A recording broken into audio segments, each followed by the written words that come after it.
Hi everyone, I'm Lauren Cadillac and this is Cadillac Law. As always, nothing we say in this video is legal advice and I'm not creating an attorney-client relationship here. I'm just telling you things I know about. We're going to dig in today to information about trustees' duties and responsibilities. So as you know, I am a huge fan of trusts, huge.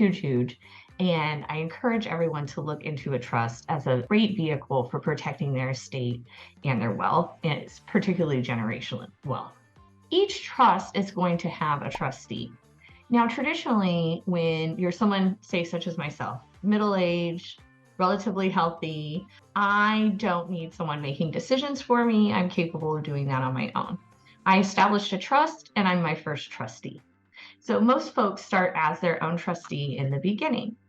Then a new trustee would be used when maybe the person, like in the case of me, I'm incapacitated, or certainly when the original trustee passes away.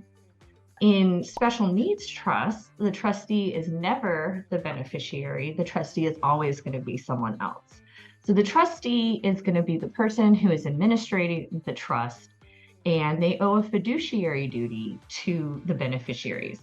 So a fiduciary duty is the highest level of legal duty that one can owe to another. And I would argue that a fiduciary duty is actually a higher duty than you owe to yourself. As you think about how people treat themselves, a fiduciary has to treat the people they have a duty to even better than that. So every decision and everything you do is going to need to be in the best interest of the beneficiary, the trust. A trustee cannot use assets for their own gain. So if you are the trustee of, let's say, my trust, and we'll pretend there's $100,000 in it, and you yourself want to open a restaurant and you think obviously it's a great investment, so now you lend yourself the $100,000 from my trust. That is a no. That is called self-dealing.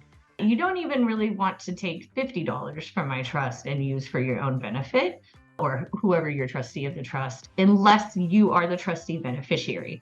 Of course, everything in your trust is going to be used to your benefit and gain. I'm just talking about a trustee who is a trustee over someone else's trust.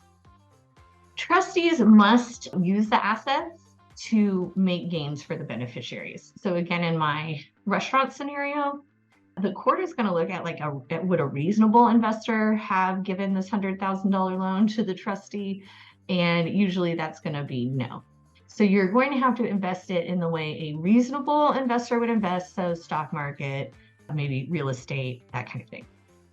Trustees are required to keep accurate records, and the beneficiaries have the right to ask for copies of those records at any time, and the trustee is mandated to provide those. Furthermore, the trustee must follow the terms of the trust. So if the trust says you need to sell the property, you need to sell the property. It doesn't matter if you don't like it or you disagree with it. It's not your trust. And finally, this goes along with following the trust, is the trustee needs to make trust distributions the way the trust outlines. So if the trust reads that, each beneficiary is going to receive $10,000 a year by the 5th day of the year, the trustee needs to make sure that those checks are cut by that 5th day of the year, or else they could be in breach of their fiduciary duty. You really don't want to be a trustee and breach your fiduciary duty. That is a big lawsuit that you will not be protected from. So you want to make sure you follow the trust word for word, make sure you keep accurate records, don't involve yourself in self-dealing, and make sure you keep that fiduciary duty in mind. Good luck, everyone. And if you have any questions, as always, feel free to call us at 972-845-1200. Be happy to meet with you and discuss trust.